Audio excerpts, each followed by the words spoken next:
All right, guys, welcome to episode 163 of the Drag Driver Pete Show presented by Summit Racing. For the first time ever, we have the team from Olympic Street Car Shootout on the show tonight. I'm really excited about this. They just finished their event a few weeks ago here. It looked like an incredible event. I'm just telling you. Pacific Northwest, we got to go, bro. We got to go. I'm telling you. Yes. I can't wait to hear all about this thing. And then we're also going to dive into some of the Street Machine Eliminator class racers that are coming to Hot Rod Drag Week. So I'm kind of excited about tonight. There's a lot of other stuff that's happening within the drag and drive community. We're going to go over a bunch of that as well. Mr. Eric, hit the intro, sir. All right, let's go.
All right, guys, like I said, welcome to episode 163 of the Drag Driver Pete Show presented by Summit Racing. My name is Mike Narks. I'm the host of this show and the news that happens on Saturday, which is a 1-hour blast through the drag and drive community, news and entertainment from the drag and drive community. I guess probably what best way to say it. And my co-host over here, Mr. Eric, introduce yourself. I am Eric White, co-host of the show and the news, and your typical photographer. I finally got some photos out from Havlic's fastest streetcar shootout, and that first drop was great. There are some amazing shots in there. Some bangers in there for sure. I'm excited. We're going to talk about that a little bit tonight too. And dude, you know the best thing about taking photos at an event? Race car friends. Bro, like, how do we live without these guys, man? I'm telling you, guys and girls, we appreciate all you guys and all that you do. This week has been pretty wild. Lots of messages back and forth between me and a bunch of people talking about anything from they don't think they're going to make drag week to, hey, how do I get a ticket to the short circuit? I mean, like all kinds of really fun, crazy stuff going on. So guys, just want to say thank you so much for being our race car friends, and thank you for being here tonight. Appreciate you doing that and watching our show. And of course, our sponsors. We cannot do what we do without these guys. So if you're doing some shopping, we just ask, give these folks a chance. You know, I would say probably 110% of the folks that we talk to here on the show have probably heard of Summit Racing. You know, they've heard of it more than just us talking about it. We appreciate Summit and what they do for us, but also for the entire automotive community. And of course, Deechworks, the official field delivery of Drag Driver Pete, but also title sponsor of the short circuit. So I'm really pumped about what they've got going on. Molly Motorsport, of course, top pistons in the game. You know, those guys are awesome. Going to be able to hang out with George Wright while we're at Drag Week, which is going to be exciting. And of course, Driven Racing Oil, Michael Neal on a 3-week tour right now of all kinds of racing, not just drag racing, all kinds of stuff.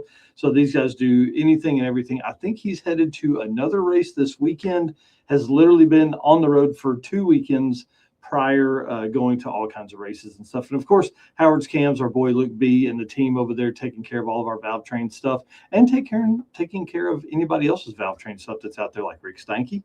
J-Wire Solutions, of course, Jay Blanchard, the man, the myth, the legend of that, you know, the tuning, the magic fingers there of Brian Acton's Fast Act Racing Nova. AFCO Racing Products. I'm wearing my shirt tonight in honor of wrenching on the old truck here in a few minutes, because that's what I'm going to be doing. And my plan is to mount up some rear-mounted shocks, shock mounts tonight. So, you know, we're going to be hitting up our boys over there at AFCO, see what they got going on. Performer Built Transmissions, best GM transmission builder on the planet.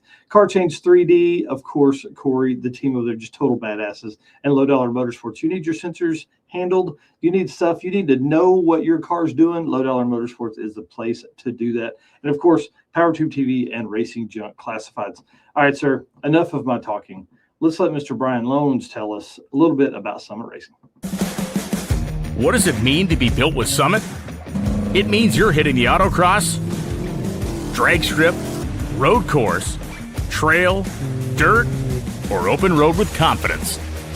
Because built with Summit means you're using parts from the top names in performance. Priced to make your project affordable. And it's all backed by trusted tech expertise and blazing fast shipping. Summit Racing Equipment. Let's build it together. SummitRacing.com.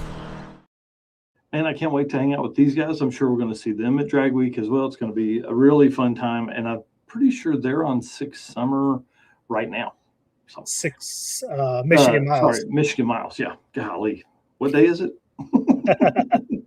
Speaking of Summit, let's talk about Summit Motorsports Park. Pretty incredible. And Summit Racing, of course, involved with them. But guys, we've had Bill Bader on before. That dude exudes passion for the drag racing community and all that kind of stuff. But I wanted to give a special shout out to Summit Racing for stepping up for the IHRA Sportsman Racers. They were supposed to have this big World Championship deal, World Finals. And these guys, obviously all the IHRA struggles, that's probably not going to happen for them under IHRA. So Bill Bader put together a group of 5 sponsors that said, hey, if IHRA does not do that, well, here's what he said. He announced that Summit Racing Equipment, Blueprint Engines, PJH, TrackBite, Fuel Factory, and a 5th partner to be named have committed to fully underwrite a $150,000 purse for Sportsman World Finals at Summit Motorsports Park on October 22nd through 24th. Should the IHRA prove unable to stage one, okay? So he said if the IHRA runs its own event, Bill Bader's event simply goes away. So this is awesome because Rodney Reeves writes an article called "The Backbone of Drag and Drive," right? And it's these sportsman style racers, these guys that go out and do this. But sportsmen in drag racing is completely different. I mean, these guys are points chasing. They're going to 10, 12 events a year. They're doing all this stuff. They literally build out their entire season based on this sportsman championship stuff. And this World Finals is a huge deal for them. So big shout out to Summit for stepping up, man. This is a big deal. Like, think of, you're halfway through the season. Your budget is completely blown, like your marketing budget, their budget out the window. And then they step in here and provide a portion of this $150,000 if need be. Now I think that's the key phrase there. Obviously, if IHRA comes around and figures out what they're going to do with sportsman stuff, that won't happen. But I wanted to give a pat on the back to Summit for even throwing their name in the hat for that. Sportsman racers are, again, they're the backbone. They're the ones doing it. So big shout. Hey, there's Rodney Reeves right there. Most recent article, Jesse Mataferri bench. So cool. So cool. So again, just big shout out to Summit and all they do for us here in Drag and Drive, everybody else in drag racing, circle track, off-road, everything they do. They're not just sponsors, they're also enthusiasts and racers and all that kind of stuff. So big shout out to them. So if you're a sportsman racer out there, make sure you thank Summit. And of course, dude, Drag Drive Repeat's recommended products over on summitracing.com. Just type in Drag Drive Repeat when you're on there. That will take you into there. And then any link on our Facebook or website will take you right to, it is an affiliate link, so it would run through and tell us, hey, if this product qualifies, you get a little certain percentage. So appreciate everybody doing all of that fun stuff. And of course, when you're on Summit, you just type in Drag Drive Repeat and pick up shirts, hats, hoodies, and all that kind of cool stuff. Yeah, Keith Haney in here, man. What's up? Dude, this guy's putting on, I'll just talk about this for a second because it is a little bit in Drag Drive Repeat's wheelhouse. We are going to have some drag and drive racers show up there. Flying H for the double SmackDown. This is going to be a big deal. This is a Thursday, Friday, full pro mod race. This is a 100% race Thursday, Friday, and another 100% race Saturday, Sunday. Going to be pretty wild. Jet cars both Friday and Saturday night. All kinds of cool stuff. But Saturday, they've got 530 index, 650 index for kind of a street guys, right? And then they're doing jet cars both Friday and Saturday night. They're a huge car show on Saturday with the help of Boost and Barbecue. Justin Keith is going to be helping with all that. So I'm really excited about that. I've actually changed my plans around. I haven't told Keith this yet, but I am going to go ahead and come up on Friday and Saturday.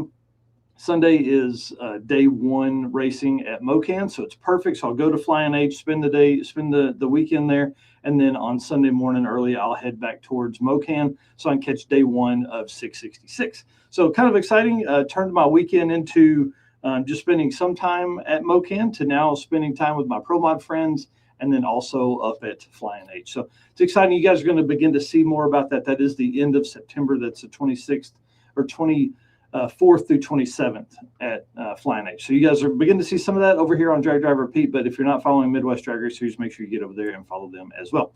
Okay, so some Drag Drive Repeat updates. A lot of stuff going on here. Dude, we are 145 subscribers away from 13,000 on YouTube. That's kind of cool. That's, bring it on. Blows my mind. We're 31,000 on Facebook, 68,000 on Instagram. Like it's just this like chug, man. We just keep chugging along. So I'm excited about that. Part of that is because you're awesome and an amazing co-host, but you're leaving me this weekend. So you're going to leave me to my own devices this Saturday. So guys, I am looking for a guest co-host on Saturday morning. I'll be making a post on it later tonight. Just, I don't know. We've had a lot of guest co-hosts come in. Obviously, nobody can fill your shoes fully. You're just a hell of a dude. But you're doing fun stuff with your family, and, got to get you some time away from this thing sometimes. You know what I mean? Oh, for sure. We're in a weekend in Chicago. So wife and I are going to take off for the weekend and have a little weekend between Havlicks and Hot Rod Drag Week. So, you got to get that time in when you can. Yeah, it's going to be awesome. And of course, next weekend is coming up on the World of Drag Racing or whatever there at Byron. That's right down the street from you. So, hey, honey, I went to Chicago with you. Can I go over here to this? Other news, we took some advice from folks last week. They had said, hey, why don't you turn the completed events, turn them a different color on the thing, because we were talking about the events list. So I went ahead and did that over the last couple of days. And dude, it looks kind of cool. I'll just say it kind of gives it a look, you better start figuring shit out if you're going to an event, is basically what this tells me, because that still looks like a lot of events on there. But it does. Truly not. It's truly not. If you're thinking like, oh man, I'm going to go to an event in Colorado, you've got one. You got one more event for that, so I'm kind of excited about this. This will be a good thing. And as we see people using that on dragdriverepeat.com/events, this here just shows up all the time. So I think it'll be good. And as events end, it'll be much easier to go in and do that one at a time than it will be for all the stuff. So just want to let everybody know I had that updated. That's why it will be different. And then, of course, Havlicks photos. Tell us about these things, man. Yeah, so I started with day 0, which was just our Thursday. That was our photo shoot day. So I did all the photos up until the explosion so far. So I'll get the explosion photos, and then I'll get the cars leaving the track will be our next upload. But yeah, there was some killer shots in here. I was really happy with the way these turned out. Yeah, those ones of Alan Smith, bro. Dude, his post was cracking me up today. Yeah, the caption this. Oh man, It was pretty funny. Yeah, a lot of good stuff in there. A lot of great photos in this, man. It's incredible. You did a great job. We've got a bunch more to go. I'm gonna slowly work away at them. This is that time of year where I seem to fall behind every year. So, dude, I don't know how you keep up, man. We'll get through Havlicks. We'll jump back to Six Summer. And then we'll be right in the middle of Drag Week. So I'll probably be editing photos until PRI once again. That's the way it goes, dude. That's the way it goes. We appreciate your hard work for sure. And hopefully that work doesn't get in the way of this right here. Well, and that's the struggle, right? I've got photos to edit. I've got flyers to make, and I have an engine to build. So this weekend, I talked about it on Saturday. I had a second set of heads. So the heads that were on here originally were complete, nothing wrong with them. But with the Howard's cam came the springs, so needed to put those on. So I ended up getting the heads that I had, and I went and picked up just a stock set of 317 valves from a guy. Super cool guy. Talked about him on Saturday, but dropped those in. We've got the springs in, which you can see on the photo on the left. And we were waiting on some either head studs or hardware to bolt the heads down, but I couldn't resist starting to throw the rest of it together just to see what it looked like. So got the Holly High Ram out of the box that I ordered from Summit Racing, got that set up there, got the new exhaust manifolds mounted on, and that's exciting. It looks really good. I don't know if it's going to clear the hood. Who Hadn't cares? really got that far away, but we'll make it work. If it doesn't, let's cut a big old hole in it. I don't care, dude. That thing looks badass. There's just something about a high ram on that setup, man. Yeah, super cool. And then so I made the post asking about cheap head studs or factory hardware, and got a lot of comments on that. But what was really cool is Mark Campbell from Deechworks hooked me up with Matt over at P1, and we talked through the setup of the car, what the engine combo was, and then he recommended this set of head studs, which just came in today, just a few hours ago. Nice. It's super nice stuff here. So these are not cheap head studs, and they're not factory bolts. This is a extremely nice kit here. So super excited to get this all unpackaged and put on the engine. Then we're going to be able to torque the heads down. We can put the push rods in, and we can really start going from a mock-up to final assembly on that engine and start to get it ready to go back into the car.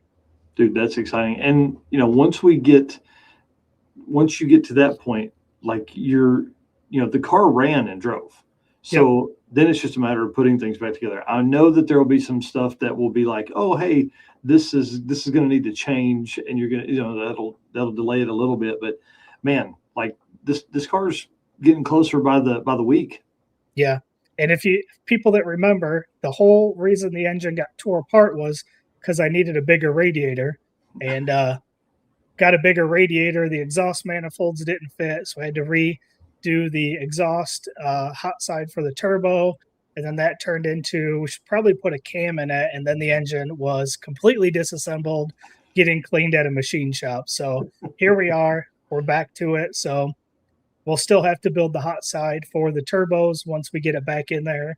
But just want to say a huge thank you to P1 for helping me out with these head studs. And this is, like I said, I think really one of the last, if not the last piece I need to get the engine assembled and put back into the car.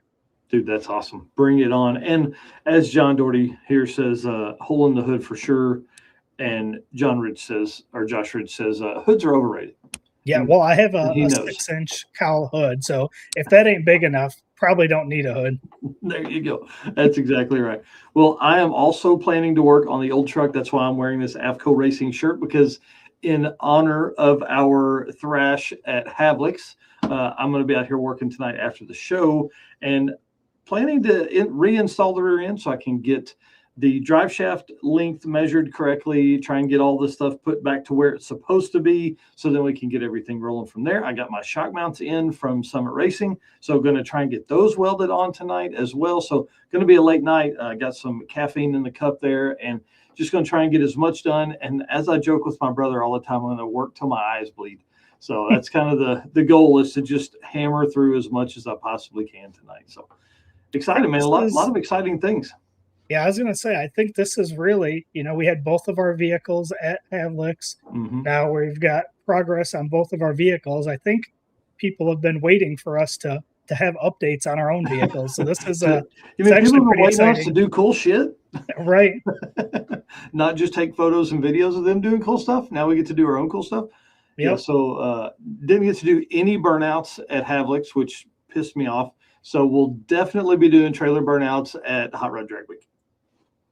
Okay, I'm in. So get ready. It may be a one-wheeler, but we're going to do it. So we'll see. I don't know. Uh-oh. No. Okay, backstory here. Josh Ridge did tell me he would come get me that Friday. And you and I talked about this, I think, Eric. I think he was probably using it as an excuse to come to Havlic's. Yeah, he's like, oh, man, I'll come pick you up. And I got a truck and trailer ready to go if you need me. And then we end up, doing what we did. So, yeah, doing some roadkill junk. Yeah, man, brutal. So exciting. Yeah, and then Jan Haas here saying, get Stanley rolling again. LSD of some sort this time, or still spiders. It will just be open diff at this point. I had debated on welding the diff up in this new 10 bolt, but apparently these 99 to 06 body style rear axles don't like that kind of stuff. So gonna probably wait on that. There are a few at the junkyard in that range that would maybe bolt in here. So I may just go snatch a center section from the junkyard that has a limited slip. Maybe, we'll see. I got to get this thing in, get it dry. I got to be able to put it on the street first and make sure everything is good to go there. And then, you know, if I have 3 or 4 days ahead of time, then I'll go over and pick one of those up and put it in. Because at that point, I probably need to have it reshimmed, the pinion gear reshimmed based on how that center section would mount. So I don't know. We'll see. We'll see. Anyways, we got to get working, man. Here, tell us about some driven stuff. Yeah, let me hit this ad read and we'll talk about upcoming events. Hey, it's Brandon from Fort Smith, Arkansas here. Driven Racing Oil is a performance engine oil that can do it all. GP1 is the ultimate oil for any race or performance application. Whether launching hard at the drag strip and during the extreme heat of off-road and circle track, or pushing the limits in top-fueled drag boats and demo derbies, winning racers choose GP1. Compatible with engines from classic hot rods to cutting-edge race machines, GP1's unique surface cleaning and high-zinc formulation ensures superior wear protection, particularly for flat tappet camshafts, while solving issues like cylinder washout with methanol and ethanol fuels. Crafted from the legendary Bradford, Pennsylvania base oil and enhanced with state-of-the-art additive packages, GP1 offers the best in protection and performance. Oh, yeah. And you guys know code DDR10 gets you a 10% discount on everything on the Driven Racing Oil website. So oil, we use some speed lube while we were at the event. They've got degreaser, speed wax, all kinds of great products. So use code DDR10, save you 10%. Yeah, you got to have two-wheel peel. And Tom says, Tom will, are you going to add rear brakes? Yeah, $207 for a complete everything, including drums. So we're definitely ordering that. That should be here. I would think I'm probably going to do that next week. That's kind of my goal for next Wednesday night. Steven and Wes are going to come over and we'll put all the axle or put all the brake stuff together, but I got to get it mounted first. So I want to do that without all that headache. So yeah, so definitely getting rear brakes. Not that it was sketchy on the way home or anything. I felt like it was probably the same, which is even scarier. Tell us about Route 66 Roundup. So, of course, coming up October 17th, I'm really excited about this event. We're starting at the legendary Tulsa Midnight Drags, which is going to be awesome. And then we're going to do breakfast, and then we're doing part of Import Face-Off the next day. We're going to run the rest of our times in our second round in Import Face-Off. So that should be kind of fun to do. And just wanted to feature our title sponsor for the Street and Strip series, Mr. Robert Young, went out and bought this car because he's like, I got to have a real drag and drive car, got to have a fast car to do this kind of stuff with. You guys gave me the bug when we came for the first two single day events. He is completely he's ate up with drag and drive. He's getting cars changed over, putting bigger radiators and stuff, but bought this car. And dude, this thing went 874 like his third time out. Wow, that's awesome. Yeah, pretty incredible. So I'm really excited about that. Big inch turbo LS in this Honda F2000. And the second time out, completely destroyed the rear center section. It's still independent rear. Dude, like tore the pinion away from the ring gear. Like just completely pulled it apart. So I'm kind of excited about him being there. And then to answer Tom's things is get a good welder for the mounts. Yeah, I'll definitely be welding the spots that he didn't get. I'll be welding those on with my own. I've got a Eastwood MIG here at the house, so I'll go ahead and get those knocked out while I'm in there putting on the shock mounts from Summit. And then I wanted to give a shout out to Adam Dory, Rye Klemp, and Brian Wagner, who are all friends of Drag and Drive. Obviously, Adam, one of the biggest friends and proponents for Drag and Drive. Rye Klemp, been on here several times. Love that dude. They're all going to be at Mustang Week this week, put on by Power Auto Media. This thing should be pretty crazy. I don't know. I've never been to a Mustang Week. I keep trying to talk those guys into getting the Power Auto Media team. Let us do a drag and drive during something like this. So we're working on, I'm always dropping hints about that. And I was messaging back and forth with Adam today and telling him, hey, while you got the powers to be out there, let them know. So for sure. So that'd be kind of fun. Tell us about what else going on across the community. Well, we are on day 2 of Sick Michigan Mile, so we have 3 days remaining of this event. We're going to cover the standings here a little bit later as of today. Next up, we've got Dragway Rush, which is the 19th through the 22nd. Started today, so exciting there. And then we end the month with Cruise and Lose, 2 days away, starting on the 21st. That is the end of our events for August. Man, that's crazy. And Dragway Rush did I think it's pre-registration today or something like that, and they did it most of the day, which is kind of cool. And then they will take people in the morning. So if you're on the fence, get in your car now and go run it. No, Ranger 50 TT or 50 TT says Michigan Miles has been a blast. And dude, Kanan Hall, did you see the burnout he did? No, I haven't seen that. Paul Bartholomew? Bigelow, yeah. Dude, he's right. He's co-piloting with him. Son, they laid it down, dude. Nice. Big time burnout today. So go look up Kanan Hall. That was badass. That's awesome. Yeah. And for September, the events we got left is Hot Rod Drag Week, which is the 13th through 18th, which is the next event that I will be at. Then we have, that is in 26 days. Come on.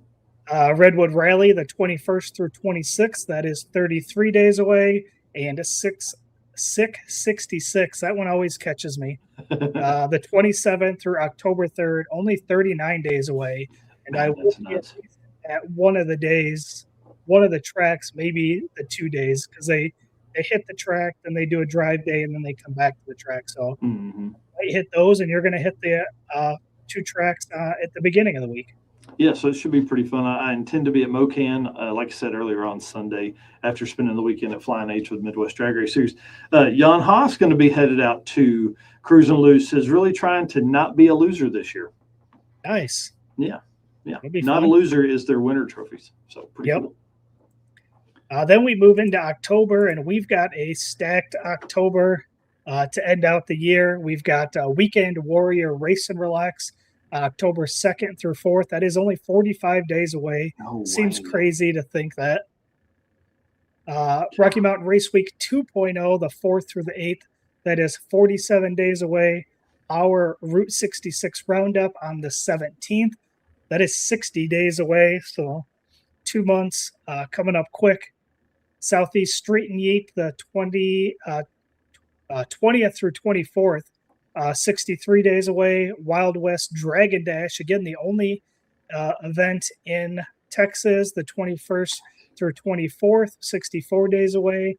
And then ending the month, Street Machine Drag Challenge, the 27th through 31st, 70 days away. How many days did you say until race week? Until Rocky Mountain Race Week 2.0 is 47 days. Stephen Narks, does that stress you out? A little bit. He said he's hoping to have the car fired by the end of the month, which is in 11 days for race week, and also for the short circuit. This is not a secret build. It's one you guys have seen some pictures of in the background of some stuff, but this thing should be pretty fun if he gets it done. Sweet. Yeah. And then our last events for the season, which is sad to think about already. Short Circuit 2026, November 6th and 7th, and a Road Trip Drag Challenge number 3, November 6th through 8th. Those are both only 81 days away. Golly, that's so crazy. Man, I can't wait. We need to do some kind of back and forth. We need some trash talk between them. Maybe 650 class would be pretty good. And then, of course, Buckeye Skips here. We are building out the 2027 schedule. I haven't begun posting on it yet, but we will very soon, probably the end of this month as we get into September. Skippy, if you'll send me a message, I'll get that added to our list as well. Steven says stress level is high trying to get the C60 done also so you can tow with it. That's another secret project. We probably shouldn't even have talked about that as well, but that's another build. So both these, we've been collecting content on those under Narcoleptic Customs and plan to drop those as, shorter build series. Instead of taking the 3 months and posting one every week, we're going to condense it and post it across 3 weeks maybe. That'll be cool. Yeah, it should be kind of fun. Well, that puts us at somewhere around 49 events for this season. Again, you can find all of those events at dragdriverepeat.com/events. And you will be able to see that interactive map that Mike showed earlier with the events grayed out that have been completed and the blue dots for all the events that are still coming up. So super excited. Go check that out. Tons of events still, even though we're winding down second half of the season, still tons of stuff to cover. Mm-hmm. Yeah, bring it on, man. I can't wait. All right. Well, again, you guys can use code DDR10 to get 10% discount on the Driven Racing Oil website. So make sure you write that down or put it somewhere so next time you're shopping there, you can use that discount code and save a little bit of money. All right, so moving on to J-Wire, I will hit this ad read, and then we've got some stuff here to talk about too. What's up, guys? My name is Cole from Fort Worth, Texas. Expert car and marine wiring solutions that you can trust. J-Wire Solutions can wire and plumb your hot rod, your race car, hell, even your drag and drive car. Plus, they offer products to make your driving experience way better, like their blinker module that is just a must for all drag and drive cars. This module will allow your rear turn signals to continue to function while the brake pedal is applied, just like stock. Find all the details at jwiresolutions.com. Oh, for sure. And Jay has been working on something himself here. He made a post and said, something we've been working on for a while, a standalone controller to run 2017 to 2022 Ford OEM power running boards on virtually anything. Mm-hmm. No CAN bus or factory Ford module needed. Said getting the latest version into real world testing now. What would you put a set on? Oh, dude. Jason Hurley's tow rig. Oh, yes. That'd be perfect. Yeah. Yeah. That, I don't know if Steven's new big truck build would work with that. It's probably going to sit too low, but yeah, stuff like that, man. I love old cars with running boards. That would be sweet. And that's a brilliant idea too. It's not something I would have ever thought of. So big shout out to Jay for working on that. Oh yeah, for sure. And a lot of times you can buy used power running boards a lot cheaper than you can buy brand new sets and all that kind of stuff. So yeah, and Jay loves that nerdy stuff like that. So it's gonna be great. For sure. Hang on, that's not what we're talking about next, dude. Did you see? Is that what you and your wife are going to Chicago for? It is not the reason we're going to Chicago. However, we might be going this Friday night. So nice. This is going to hit the guys and girls that are our age. Yeah. Fast and Furious is getting re-released in theaters starting, I believe, tomorrow. Oh, wow. Yeah, and it's running for 1 week only. So the original Fast and Furious movie, the one that probably every one of us drove our whatever hot rods we had at the time, 25 years ago, to the theaters and watch that movie. It's going to be re-released, and I'm kind of excited to see if I go to this theater, how many cool cars are going to be sitting in the parking lot. Because if you go to the movie theaters on a regular Thursday, Friday, Saturday, Sunday, there's not cool cars sitting there. Mm-hmm. And I've seen all over my feed, obviously, tons of race car friends all over my Facebook feed. There's tons of people that have been talking about this, outdoor theaters that are playing it. Pretty excited. Like 25 years really made me think. I was 15. No way, dude. God, I was an adult. I was 20. So didn't even drive anything, I guess, to the theaters probably. Wow, that's pretty wild to think that, either your dad dropped you off or you rode with some friends. Yeah.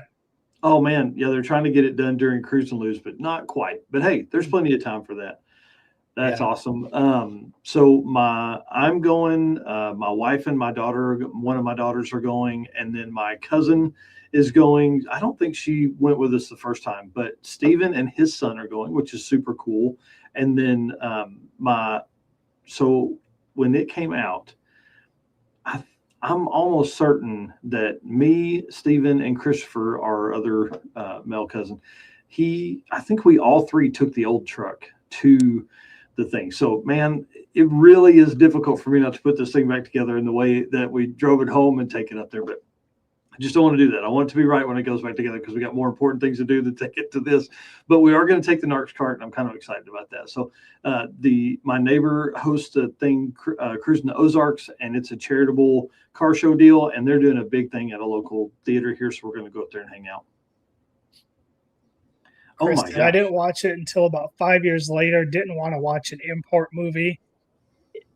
Yeah, I mean that was the time though. Like that's what we were all into. At least our age. I think we were all into that kind of stuff. And I don't know. I think it really kicked off a lot of people into just the car scene in general. Whether you went the way of the imports or you went a different way. Lot of if that movie had been like just a trilogy. Like it was just a trilogy. It was just three. They didn't even have to like take out Tokyo Drift and you go with like a third theme in there, and that had been it. Dude, think about how much different the world would be now in automotive stuff. Like now they're just goofy movies, but man, back then, dude, it was the jam. Yeah, supposedly this next one is going back to the original. So we'll see. It still doesn't come out, I think, till 2028. Yeah. So, I just can't believe it's been 25 years. That's absolutely insane. Yeah, I'm pretty sure my wife and I watched Too Fast and Too Furious together in theaters and have watched every one in theaters since then when it came out. Yeah, for a long time, I hosted a car show on the premiere night. Like we would host a big car show Friday night. It was really fun to do. And we did that in Fayetteville for several years. And then that manager left and the next people didn't care. So it was cool, man. We had a bunch of cars and I think one event we had like 300 plus cars show up. So yeah, I talked about it at work today and people are like, why is it coming back out? I'm like, dude, it's been 25 years. Yeah. But I'm also talking to people that are only like 27. So, God. They just don't know. Oh, man, that's so sad. That's so sad. All right, let's get moving. Did you get a chance to watch this today? This was freaking badass. I did not. Ned Dunphy may get ambassador award this year for this because he's been a lot of different places, has done several interviews. This one here was probably my favorite. He really did a great job mixing the pro mod racing side of stuff and drag and drive side of stuff. And man, these guys, by the end of the conversation, they were like, we got to do a drag and drive. We got to do a drag and drive. So I was dropping Wild West Drag and Dash because it's right down the street from West there in Texas. And so this one was pretty good. So big shout out to Ned Dunphy, great ambassador to the sport and a dude that just won PDRA Pro Boost, big deal, and is now on the West Buck Show because of that. But then also, one of the guys for the top contenders for Drag Week again, current record holder, all that stuff. And he's wearing a Drag Week t-shirt. Does it get any cooler? Right. I'm pretty jealous of his beard, though. That thing looks. Look how, dude. I'm just saying. Yeah, man, that guy has like a real job, right? And does important things. We don't know what he does, but it's important. And then goes out and is like a hell of a drag racer, hell of a car guy. So super cool stuff, man. Big shout out to him. Yeah, for sure. All right, sir, tell us about some Michigan Mile stuff.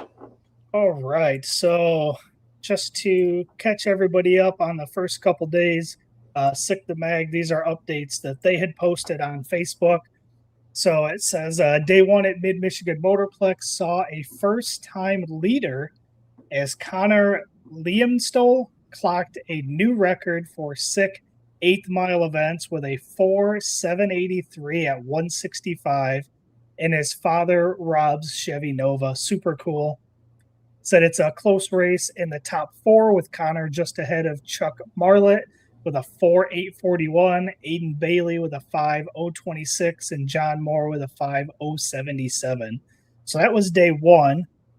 Today was day two, and Chuck Marlett stunned the field with a 4.869 to be the early leader today. That's going to be a tough time to beat. So they are preparing to continue north for the drive today as they cross the Mackinac Bridge before turning around for a drive day tomorrow ahead of a return to racing at Ubley on Friday, Lapeer on Saturday, and Mid-Michigan Motorplex on Sunday. How cool, man. Yeah, this one is one that's on my list. I'm sure they won't go back in 2027, but 2028, maybe I'll have something ready for it by then. Yep. So we'll go through these again. These are the standings as of completion of today. So again, these are not your typical classes that you would see at a SICK event. These are the quickest in different categories. So first up is the quickest Chevy GMC, which is Aiden Bailey and his 57 Chevy with an average of 5.123.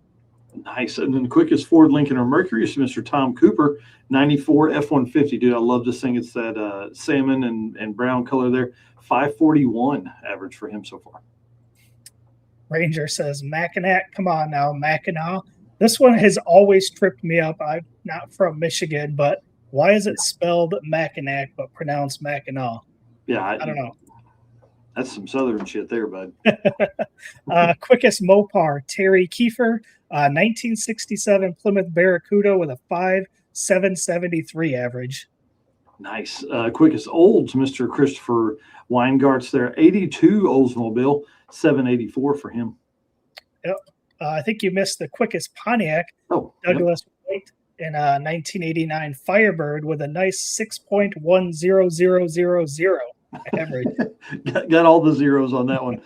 Quickest stick shift, Mr. William Flippin, 2000 Corvette with a 598 average so far. Quickest naturally aspirated, Paul English, in a 1970 Dodge Super Bee with a 6.334 average. Nice. And then quickest nitrous car. I like this. We have Dave Schroeder on in a couple weeks to talk about some nitrous stuff. Going to learn a lot that night. Mr. Josh Offerman, 2004 GMC Sierra, running a 650 average for him for the weekend. Nice. Week so far. Quickest radial, another one that's pronounced nothing like it's spelled, Eric Berkowitz with a 2000 Chevy Camaro with a 5.356 average. Man, that's right on the money too, because that's a dude that won that Six Summer Street Race 275. I think so. Yeah, that car's deadly competitive. Quickest gasser here, Mr. Jay Grabiak in the 55 Chevy. Love that car. 628 average for him so far. Quickest hot rod, Zachary Blousey, 1923 Ford Model T, 5.972 average. Yeah, and I saw he posted today that he needed a welder, ended up finding one that had to re-weld on a motor mount. Pretty awesome. And then quickest big block, Mr. Charles Marlatt, 85 Camaro, 485 average for him so far. Yeah, he is laying it down. Mm-hmm. Derek here saying, been a great couple days so far on Michigan Miles. Thanks for the coverage. And Caden, who we talked about earlier, said phone's about to die, but we've been chugging along. We are in fastest small block third place. Nice. So pretty cool there. All right. Wait. He spelled it different. Said currently at the hotel on the beach across from Mackinac Island Bridge. If it was spelled like that in the post, we'd have done it. Eric Beercatvit. Yeah, you were close. That was close. Appreciate that. Quickest small block is Kevin Parton, 67 Chevy Nova with a 5.431 average. Nice. And then quickest diesel, Mr. Dustin West in an 01 Chevy 2500, 668 so far for him. Nice. Quickest four-cylinder, Adam Helmer in a 2022 DF Goblin, which I think is pretty cool, 8.253 average. Yeah, that thing's so cool, man. I love it. He's done Street Need in the past. I think is awesome. Quickest six-cylinder, Mr. Steve McNair in a Cadillac ATSV, not CTSV, ATSV with a 731 average for him so far. And then quickest NHRA Junior Street in the DYO, Connor Aspergren in a 1965 Chevy Impala wagon, 9.419 average. Come on. Way to go, dude. That's awesome. Quickest motorcycle V-twin, Mr. Sean Clark, 2015 Harley Street Glide, 702 for him. And the quickest motorcycle 1,000 and above cc, Jim Clark, in a 2014 Harley Street Glide with a 704 average. Sounds like those two dudes need to duke it out. Right. So pretty awesome. That is your current standings as of day 2. So still 3 more days. And again, once the event is finished, we will have all the final results. Probably not this weekend. Probably our show next Wednesday. Yeah, we'll update these same stats on Saturday morning with whoever the guest co-host is I have that day. So, dude, look at these shots from Sigma Mag. That one was awesome. Yeah, the rain, streetcars and rain, dude, epic, legendary shots. Yeah, that's a great shot. And then one of the route stops, it's Steve Morris Engines. Yeah, I thought that was pretty cool. And then our boy, Mr. Marty in there, Martin Kilroy. That's awesome, man. I love that thing. And he had invited me to be his co-pilot, and I just couldn't make it work. But I hope they're having a blast. Yeah. And Derek said they've been matching up Harleys every run, which is awesome. Yeah, that's cool. So they're side by side. That's pretty neat. All right. Well, that wraps up our J-Wire segment. And let's see, what do we got? We've got Molly up next, where we're going to talk about some drag week stuff. Bring it on. So let me hit this ad read, and then we'll jump right into that. Looking for a forged piston kit for your vehicle? You need Molly Motorsport Power Pack. What is Power Pack? It's the ultimate forged piston kit that comes complete with pistons, performance file fit rings, hot string steel pins, and clips, all engineered to work together, so all you have to do is build something great. Find your Power Pack at mollymotorsport.com. All right, man. And of course, like I said in the opening part of the show, for sure. George Wright going to be at Drag Week. He's not racing this year, but he will be there helping with, knowledge and helping people make the week and all that kind of stuff. So that'll be kind of fun to get to catch up with him. We don't usually get to hang out with him much because he's so busy racing. So it'll be kind of exciting to hang out and do some fun stuff with him. Hot Rod Drag Week 2026. So you guys know this, I've said it a bunch, but I feel like this is going to be the quickest year that we've ever seen. Okay, I think this is going to be the quickest time so far. And it starts now with people testing. We talked about this last week. There were several people that were testing last weekend. Ned talked about it when he was on with us, but then also we talked about it with Wes today, that he's going to be testing August 30th for the Viper to make the first full quarter-mile runs in that car since the refresh and updates and things like that have come along. So that should be kind of fun. He would not give us the 8th mile times so far, but someone did give us some 8th mile times. We're not going to say who this was, and I'm going to post this up later. But how about 0.995 to the 60 foot? Like a sub 1 second 60 foot in a street car? Yes. Bro, come on. That's badass. That is badass. And this other number here kind of gets us an idea of what we're looking at here. How about 391 to the 8th? Bring it on. Dude, they blacked out the 1,000 and the 1320, but 391 to the 8th that's real fast. Yes, it is. That's real fast. I think that's in the kind of numbers that we're looking at here for Drag Week stuff. So should be exciting. We're going to have a good time. Let's see, what other photos do I have in here? Oh, let's not talk about those yet. Let's talk about, because I was doing some stuff for West today for their show, and you know how I get nerdy and just start looking stuff. I want to go over the top 10 single quickest passes in Hot Rod Drag Week history. You ready for this?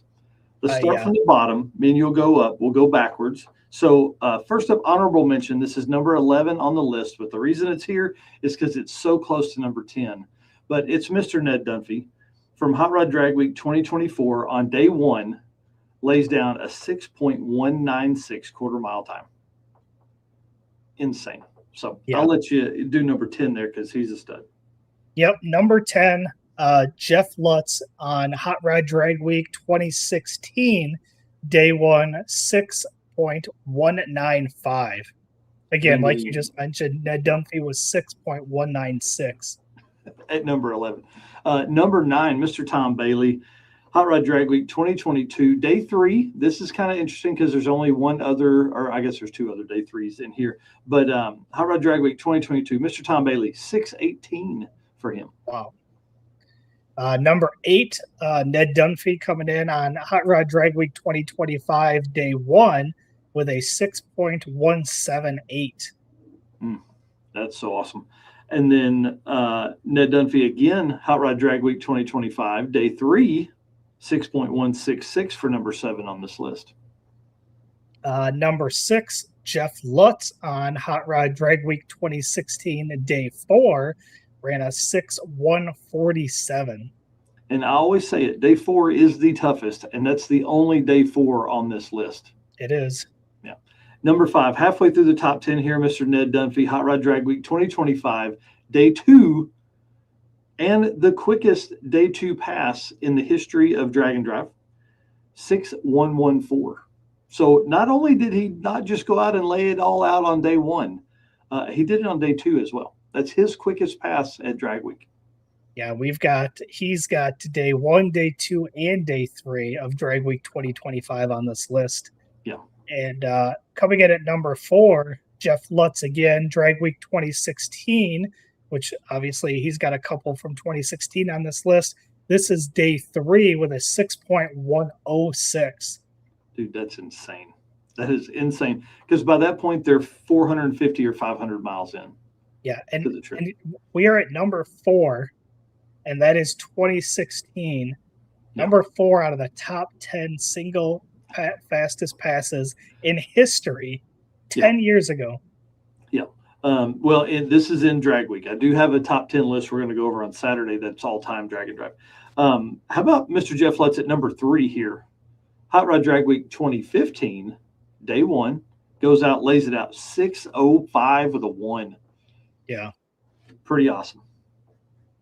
And then number 2, Tom Bailey, Hot Rod Drag Week 2022, day 1, 6.032. Yeah.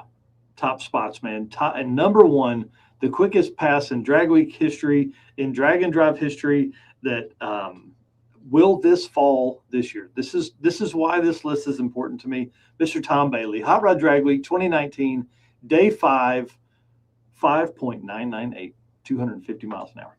Insane, bro.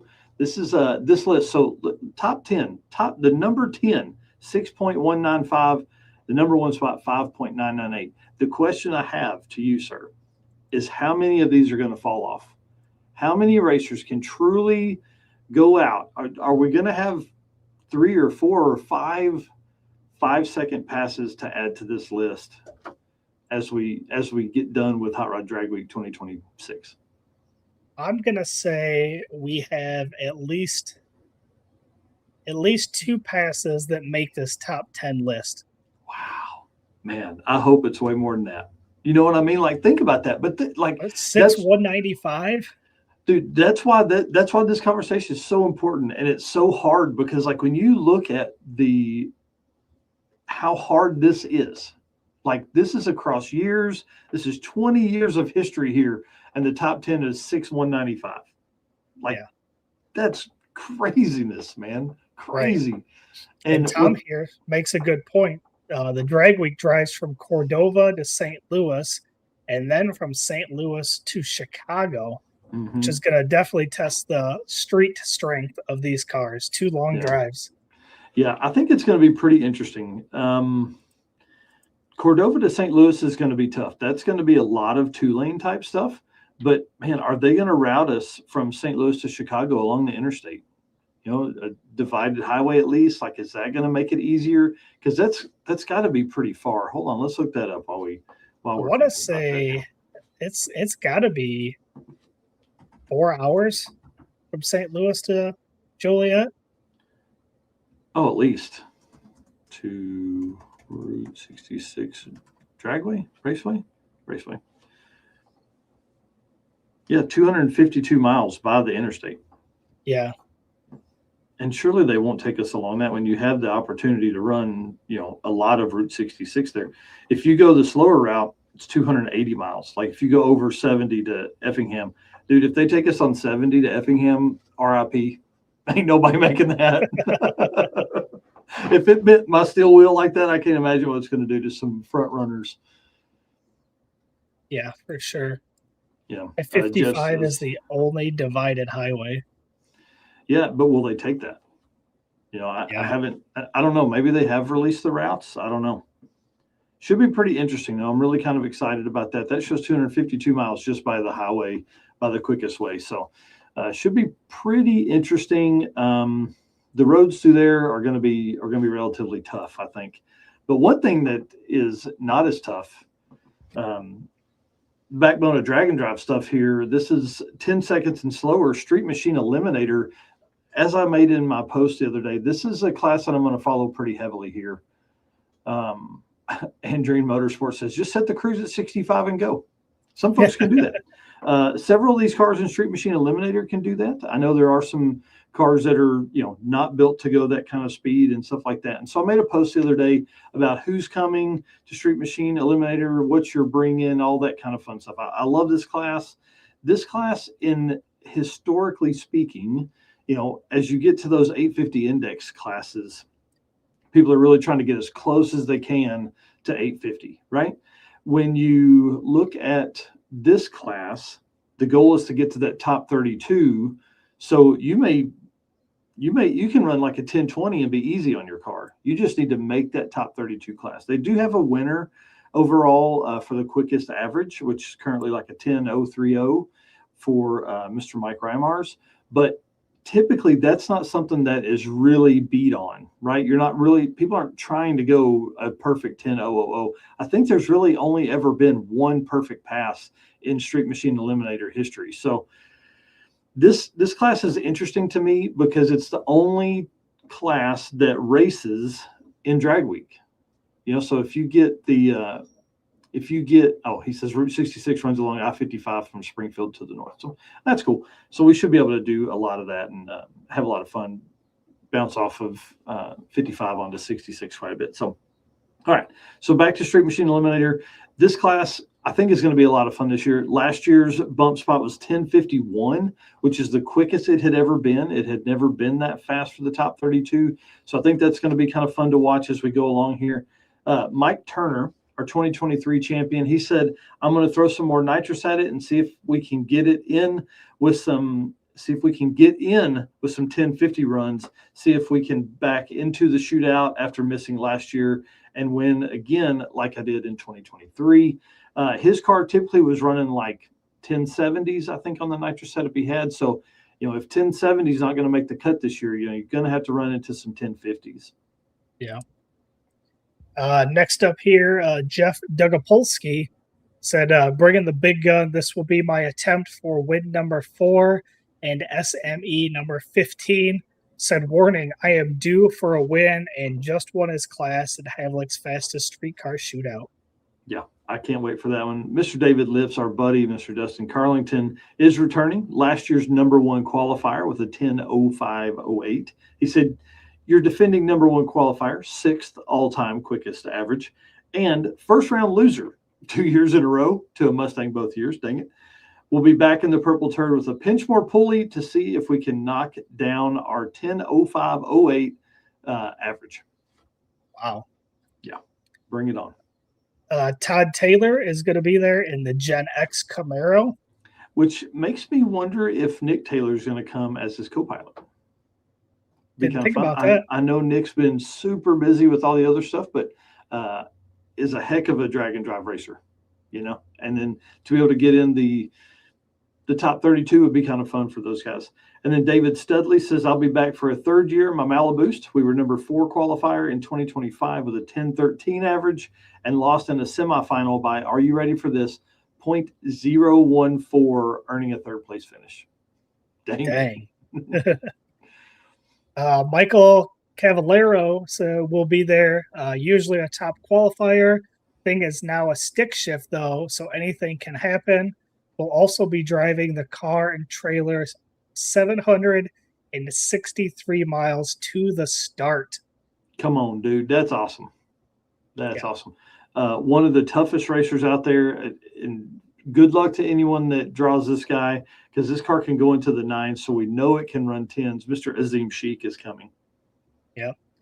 Dave Dissender, I hope to defend my 2025 title. It's a great class, a lot of fun for sure. And then Ryan B says, was stuck at 1150 in 2022 because of no cage, but she's finally ready to come back and be competitive in SME. I can't wait. And then the final one, can't forget about these two dudes. Steve and Pete Holm will be competing in their 19th drag week. Bro, that is insane. Which I love this story. I started talking about this in 2022. These guys think I'm so weird because I'm always talking to them, but it's really cool. 19 drag weeks in the same car, same driver and co-pilot. Super cool, man. I love that story. I can't imagine being that badass. Like, they did 17 drag and drives and finished every single one of them. Yeah. Right. Then they did 6 summer, broke at 6 summer, couldn't do drag week for 1 year. And then now they're, man. So they were back last year, but that was their 18th. And then 19th drag week, dude. This is pretty cool. Yeah. In the center of the photo you got on the screen too. Yeah, I mean, dude, listen, anytime I can pick a photo, it's going to have Steve Eden or Pete Holm on it. That's those are my dudes, man. Like, that car's run everything from low 10s to high 12s to just anything. 1 year he put what he called his high school motor, which was literally the motor that was in that car in high school, like with a few upgrades as he got older. But that car ran like 12 somethings. You know what I mean? Like, that's just cool to me, dude. Oh, for sure. Yeah, super neat. So I can't wait. Street Machine Eliminator is a class I'm following. Obviously, Street Race Power, Street Race Small Block Power Adder is another class we'll be following along with the 850 stuff. One that has me interested this year is Street Race Big Block Power Adder. I think we're going to see some folks that have some big cubic inch small block stuff sneak over into that and take this 850 stuff to the next one. Oh, wow. Andrew Motorsports says, we don't expect to be competitive in Pro Street at Drag Week, but it's drag and drive. Anything can happen. Man, those guys have been all over the place. They did Big Sky Race Week. Now they're doing Drag Week. This ought to be awesome. They did the circuit. Yep, for sure. Yeah, Pro Street's a heavy hitter class. That class should be somewhere in the 6s. So big shout out to Molly. Appreciate them for all they do for us. And of course, you're running Molly Pistons in the Mustang, so can't wait to kind of lean on those and see what we've got going on there. Learning opportunities there abound for sure. 100%. All right. Well, appreciate all of our race car friends for tuning in so far, halfway through the show. We are just about ready to get into the Olympic Street Car guests here coming up next, so stay tuned for that. And again, just appreciate all of our race car friends, everyone that's a Race Car Friends member, all of our race car friends who comment on our posts. Again, you guys drive us, and if you guys weren't our race car friends, I wouldn't have anything to take pictures of. Yeah, right. And of course, can't do this without all of our sponsors. Again, traveling to Havlicks, traveling to Drag Week, all the events that we attend. Again, can't do it without these guys. Thank you to Summit Racing Equipment, Beachworks, Molly Motorsports, Driven Racing Oil, Howard's Cams, J-Wire Solutions, AFCO Racing Products, Performer-Built Transmissions, Car Chains 3D, Low Dollar Motorsports, Power Tube TV, and Racing Junk. And then we have a Beachworks ad, and then I think we'll be ready to bring in our guests. From street miles to track passes, your fuel system has one job: perform when it matters most. At Beachworks, we engineer high-performance fuel systems built for the demands of drag and drives. From injectors and fuel pumps to filters and regulators, every component is engineered to be reliable and consistent under real-world conditions. Whether you're chasing a personal best or driving hundreds of miles between tracks, Beachworks delivers the fuel system your build requires. Mm-hmm. And of course, code DDR10, 10% discount on all of your stuff at beachworks.com. I'm excited about this conversation. The Olympic Street Car Shootout deal has me intrigued for sure. It's one of the only events in the Pacific Northwest. It's one of the only events on the West Coast. You got BC Drag It Challenge, you got Redwood Rally, and you got Olympic Street Car Shootout. So I appreciate promoters taking this on. This is a big undertaking. I don't think people understand the level of stress that goes into putting on a drag and drive, especially in an area that it's not typically known for. Like, we're lucky here in the Midwest, you up in Byron, me here in, called Tulsa, Oklahoma, my race car home. People do drag and drives here. We get several a year. We had 5 visit Tulsa Raceway Park last year. I mean, it's very easy. We've done 4 there this year. You know, there's a lot of opportunity for promotion here. Olympic Street Car Shootout, they're the only ones that visit this track. They're the only ones in the Pacific Northwest. They're the only ones, you know, like we can make this list. But I want to bring these guys on and let them kind of tell their story here. So again, I'm excited. I appreciate them coming on. This is the first time they've been on the episode, and we got Lane and Jeremy on. Let's make you guys big here. Present you guys, and then just introduce yourself, and then tell us what's going on. Well, first off, can you hear us all right? Yep. Okay. Jeremy and I'm Lane. It's Jeremy. We're the promoters of the Olympic Street Car Shootout. We just wrapped up year 3. So it's been 3 successful years so far. Yeah. You guys have done really well, man. I'm excited to see this come up on the calendar every year. And you got to tell us, so how did this thing come up? Well, we were just sitting around talking about, with our Malibus. He's building my motor for me. And I'm like, what are we going to do with these things? So we're talking about going to do the Redwood, or would love to go do like a sick week someday. And we're like, why don't we just start one? So we just started meeting up, having dinners during the week, and started writing down things on a notepad. And here we are 3 years later now. Yeah, did a test drive out to see what we would want to do, and kind of thought, if we could get like 6 cars to do it with us, that'd be great. And opened registration for the first year, and we had quite a few sign up, and a lot of interest. So we moved forward with it, and a couple small changes over time, but for the most part, we follow the year 1 outline, and it's all been smooth sailing. And we just moved it farther into the year to get a little bit better weather out here in the Northwest, because we run into that rain part out here quite often. Yeah, we've had rain every season except this one. So we moved it from the end of May, early June to early August, and we agreed with 70s and 80s in the temperatures. So it was nice this year. Bro, that's awesome. Wow. So when you start looking at this, your format is set up how? Like you guys have you work on a single track, and then you have a drive day in between, right? So Friday you have a drive day, Saturday, and then again on Sunday, right? Correct. Yeah. Correct. So we get about 5 to 6 runs on Friday at Bremerton Raceway, and then you turn in your 2 best time slips, and then you got some lights going on. Motion. So you turn in your 2 best time slips, you're happy there. Whether you're in the index class, you're going to be one as close to your index as you can. If you're in one of the heads up ones, you turn in your best time slips there. And then on Saturday morning, we go to our first checkpoint and start the day from there. So, and then you come back Sunday and do it again. We get about 5 runs on Sunday and turn in 2 time slips. Yeah. So then we take, averages from there. This year was also, we incorporated kind of a quick 8. So, Friday night, after we had the averages all figured out, we kind of put out a top 10, with 2 alternates in case, 2 of the top 8, I guess, weren't able to complete the drive. And to kind of add a little bit more of a excitement factor, but like, true drag and drive fashion, you got to race and drive same day. So, we did the drive, came back and did a quick 8 shootout that Jeremy actually won. So. That's badass. And now, was that on Saturday night or was that on Sunday? Saturday night after the drive, about an hour and a half after the 180 miles, mid 80s, we got back and changed it over and went out there and raced. Yep. Dude, I like that a bunch. That's a really cool way to do it, because it gives people a reason to come back to the track Saturday night. But then it also, the whole time you're driving, you're thinking, man, did I turn this up enough? Yeah, exactly.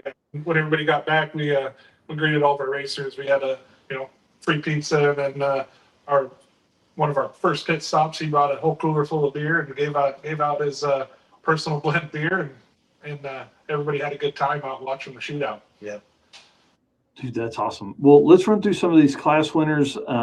This is always a fun thing to do with the promoters, because what we'd love to do is have you guys kind of go through it. We'll say the names of the winners, and if the class was tied or whatever, we'll go 1, 2, 3. But like, kind of give us some rundown of these guys here. Eric, I'll let you start. All right. So first class limited street was won by Jaron Mitchum, 5.904 average. And then second place was Matt Houston with a 6.496 average. And third place, Javier Hernandez with a 6.578 average. Yeah, limited street's always fun. In the past, it's kind of been our fast class, but we felt the need to, like those three that you just named off, they've been participants in limited street, but they don't exactly have cars to that make 1,500 horsepower, let's say. So we added some power adder restrictions, tire limitations, which that's always been there, but like real deal, something that you could pass driving to work on a sunny Friday is kind of what we wanted limited street to be. And I think it worked out great. Obviously Jared had a bit of advantage, looks like 5/10 over second place, but second and third was really close. And Marissa, I think they ended up leaving a little bit early when Donovan had a couple issues on Sunday. But. Gotcha. So limited street, you said that used to be your quickest class, or your 80 mil turbo on that class now. Oh, yeah.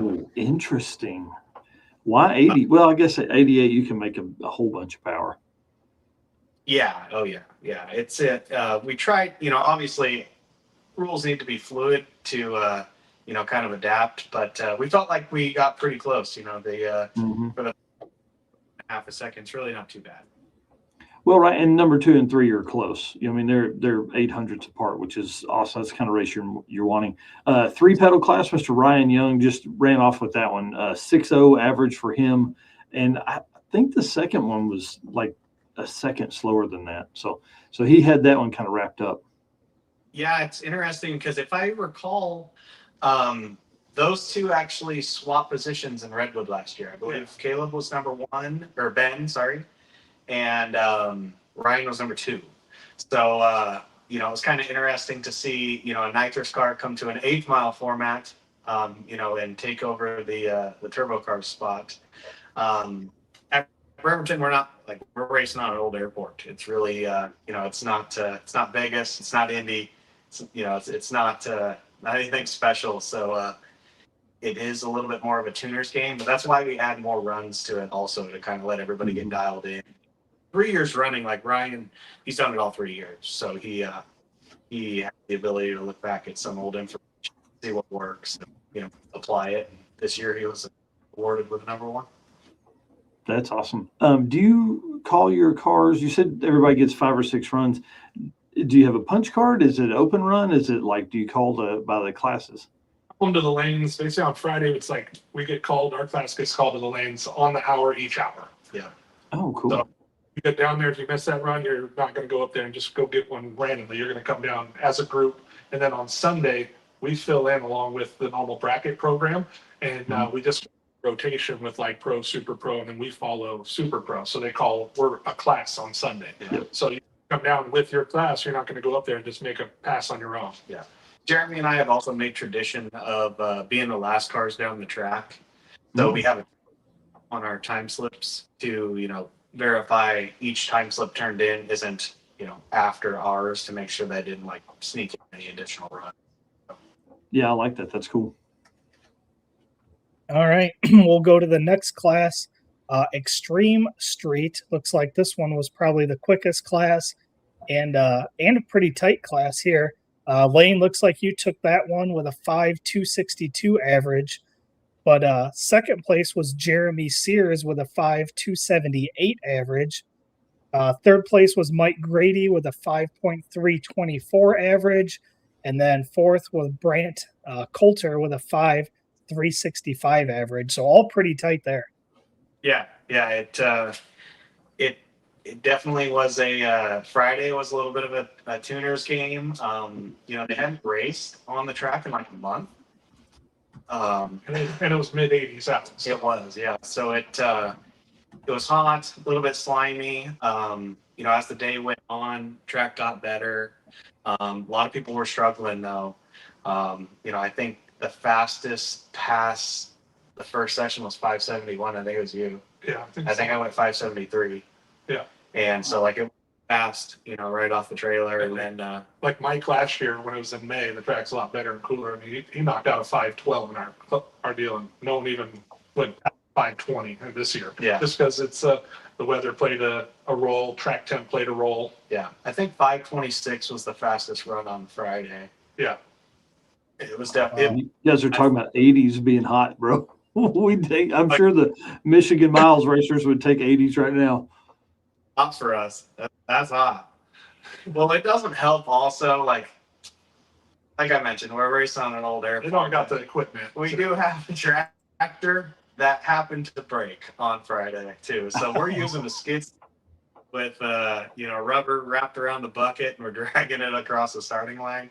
It was an improvise and it worked. But cars going 520s with that, I think it's a testament to the track. They did a good job of putting forth a good effort. Man, that's really cool. Yeah. And especially when you're looking at drag and drive racing and you're looking at all these cars, like they're all racing on the same track. No matter if it's good, mediocre, bad, whatever, it's all the same track. Everybody's got to get down the same thing, trying to get down the same track to do the same thing, which is go as fast as possible. Yeah, exactly. How cool. Well, being a promoter is tough. Being a promoter and a racer is tough. How hard was it to be a promoter, a racer, and win your class? It's a lot. It's easy. Yeah. It's a lot of work. It is a lot of work. Luckily, we have a few people that helped us along the way, like during registration, helps us with tech. I mean, Yeah. we got some good friends that really help us out a lot.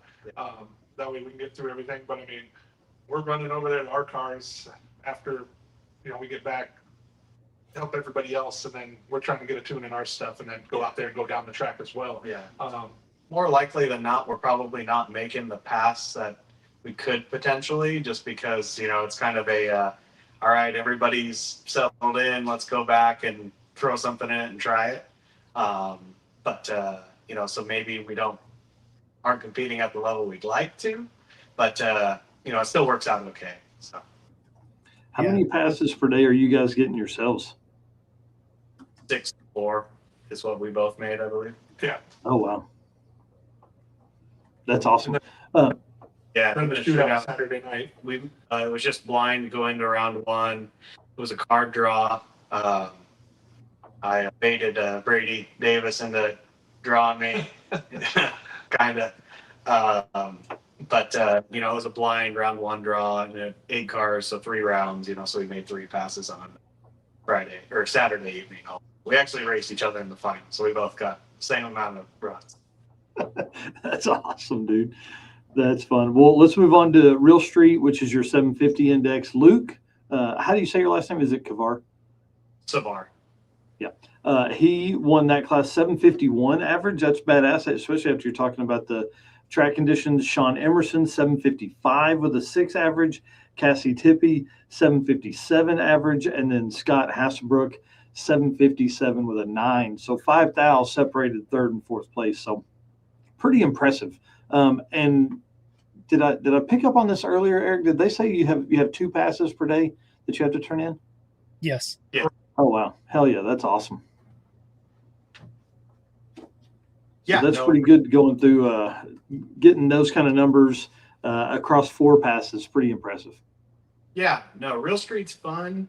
It's always our biggest class. It kind of caters to, some of the slower people that we're not huge into like dial your own class, which conveniently enough, we bracket race 250 runs a year. So it's not, we do plenty of the dial on our own, but it's fun. It's fun to put a number out there for them to, it makes the averages a lot easier too, when you're averaging off of one number, not trying to figure out a gross difference off of a certain ET, but I know I saw it posted up. They're doing a 750 index now. Yeah. At the Redwood as a late edition. Yeah, I love it. I think we're going to see more index stuff, but also I think people really enjoy the DYO stuff. I love the way that 6 sets their stuff up, which is based on the spread between your quickest and slowest pass. I think from a promoter standpoint, that's the easiest way to do that class. So you're not trying to have your racer give you a dial in or use the first dial in from day one. Like it just becomes this brain damage. But it's a simple formula in Excel, however you guys do your sheets, Excel or Google Sheets or whatever, but it's just a minimum, maximum, and then a sum to figure out the difference. So for races that have index stuff, how many cars, like is 750, I hate to say catch all, but is 750, that's your slowest index, and then somebody that runs like 820s, they're going to get in that class because there's not anything else they feel they are competitive in, right? Yeah, that's correct. Correct, but they want to come and do it. They just enjoy it. We got quite a few people that come and do it just to come along and do the event, support it, that are slowly making their cars faster, getting closer to that index. They're just their first ever drag and drive since it's so new in the Northwest. So they're like, okay, let's see what we need to get to here. What do we got to do? So. Yeah, for sure. And I love your timing too. I was just thinking about that. A couple weeks before Redwood, this would really allow some people to do some testing on a car that maybe has no street time, has no, ability to run that. So that's good timing on y'all's part too. Oh yeah. We try to market us as as an entry level event. Mm-hmm. Some people don't like it. Some people do. We're definitely laxed on the drag and drive rules. Like we allow access to your trailer. And it's simply because we want you to learn something from this, to implement into your program. And if you have a better fan sitting in your trailer, then go get it, or whatever it may be. This is more of a learning event, see what it takes. Because if you do want to go do this and say, besides Redwood Rally, the closest one's Rocky Mountain Race, you gotta go who wants to go 2,000 miles away just to find out when you're, 100 miles from the first track, your training cruises at 240. Yeah. Yep, exactly. Yeah, Eric, let's wrap up these classes and then we'll get into some fun talk. Okay. Next class was the Hot Street, which is the 650 index. That was won by Jason Curtis with a 6.681. Any good stories there in the Hot Street class? Well, we made that class. That's the class that's kind of changed each year. We started with a 650, and then we didn't get a huge participation. And then last year we changed it to an all motor class. Basically, no restrictions, all motor class. And then it got a few extra, but it wasn't anything. So we're like, you know what? Let's go back to an index one and see what we got to do here. So that's kind of been our floating class each year to change it up some, but trying to get more participants and just keep an extra class for those guys that can't compete in limited, but don't want to slow their car down to 750. Mm-hmm. It's probably turn into like that dial your own. Yeah. To kind of take some from Real Street, but then, it needs more participation in that class.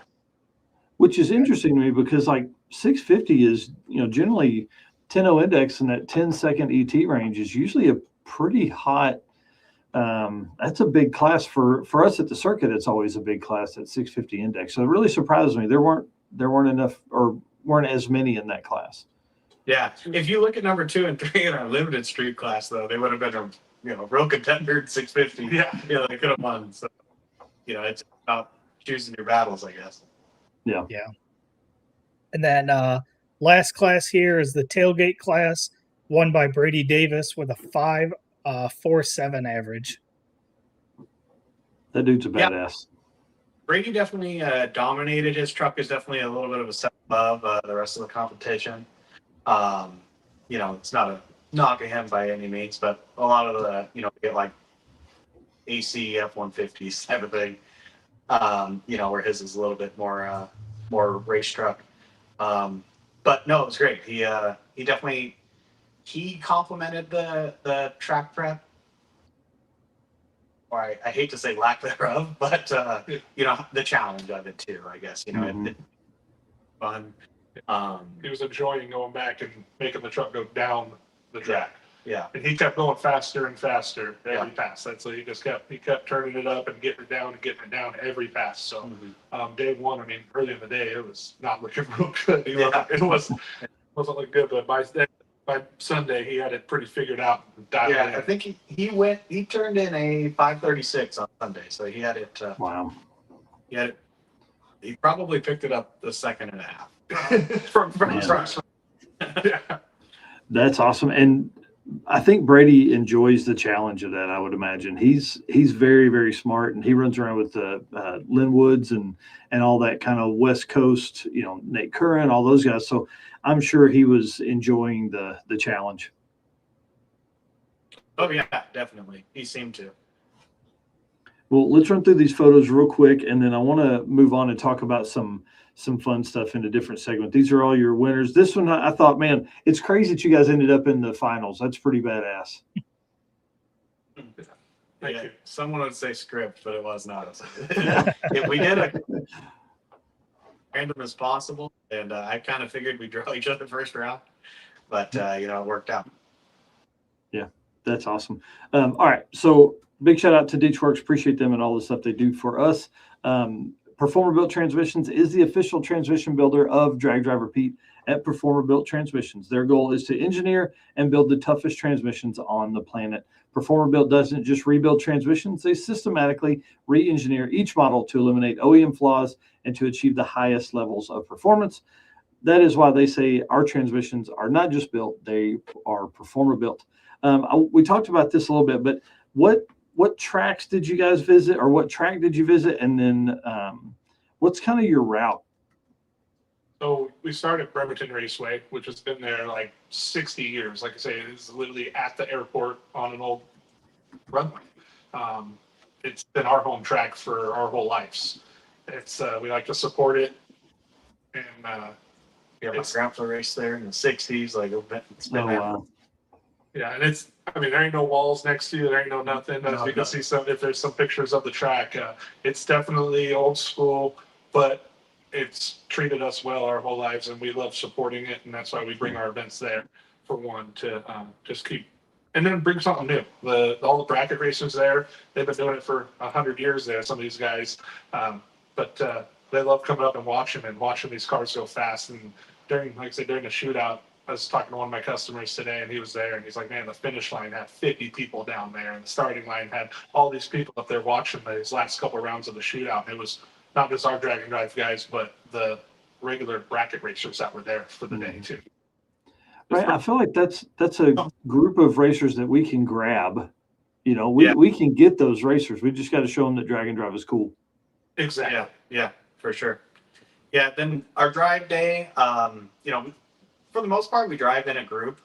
Some people don't, which is perfectly fine. But we also incorporate a poker run. So we have checkpoints, and then the final destination is the racetrack again. So you can get your 5 cards. We incorporate a poker run out of it, so that kind of makes it fun. Helps when you travel in a group. And we had a friend of ours, our first stop. Those guys riding customs. Pat, he promoted it like crazy, and I think we had 25, 30 just hot rods cruising along with us on the day, just out. Yeah. Then it starts out right after Pat's shop and those guys. We go across the world's longest floating bridge, so that's really cool. Just thousands of horsepower traveling across that. Where we drive out in, it's the Hood Canal essentially, if you were to look at a map, but we do the Hood Canal loop, and so the second you cross by the water, we cool off about 10 degrees, and just made the drive relaxing, nice. It's quiet, not a lot of traffic. It's Highway 101 once we get on the west side of our route. But we go up and go through a couple real small towns, Port Ludlow, and we stop in Port Hadlock. There's a small burger joint, got this airplane nose hanging out the front of it. I mean, we had a line out their door for an hour and a half with everybody. We're hanging out. Joe from Forged Fuels was there, pumping guys some fuel if you needed it, and then just supporting a small business. And we gave them a heads up. They were stoked that they were new owners this year. We've stopped there each year, but they were new owners this year, and they were absolutely ecstatic that we came through there and brought all the people there with us. So Yeah, that's awesome. Then our next stop, it's an old military base. Yeah, it's Fort Worden. It's a historical landmark. It was used during World War II. It was really armored up after the Pearl Harbor attacks. Basically to defend Seattle. But it's right out on the water. Yep. So look across the way. So we're north. When we're up there. It's really cool. It's right on the ocean. A lot of people taking pictures with their cars in front of the lighthouse, in front of the ocean. Walking out to the beach. That's a really cool checkpoint. So it's always cool everybody's super respectful in there too, which is always a little bit of concern at the promoter standpoint. And something like that, you need people to be respectful, and everybody really did a great job. And then we continued down the highway, and that's where we popped out on the Highway 101, which is a pretty known loop out here. Mm-hmm. And then basically go south, basically into the Olympic National Forest. Into the Olympic National Forest, and just beautiful drive through the trees, and then it drops you out right along the water, and you're just along the water for long ways, 40 miles, 50 miles. Going through tiny little towns and whatnot. Yeah, Quilcene and just a bunch of these little towns that everybody says they never even heard of, never even been to. But a lot of native land out there too. And these are all 2-lane roads too. Like there ain't no highway. It's a 30 to 50 mile an hour zone, and 2 lanes the whole way. Windy, really fun little school. Yeah, that's really cool because when you think about, we hear this all the time.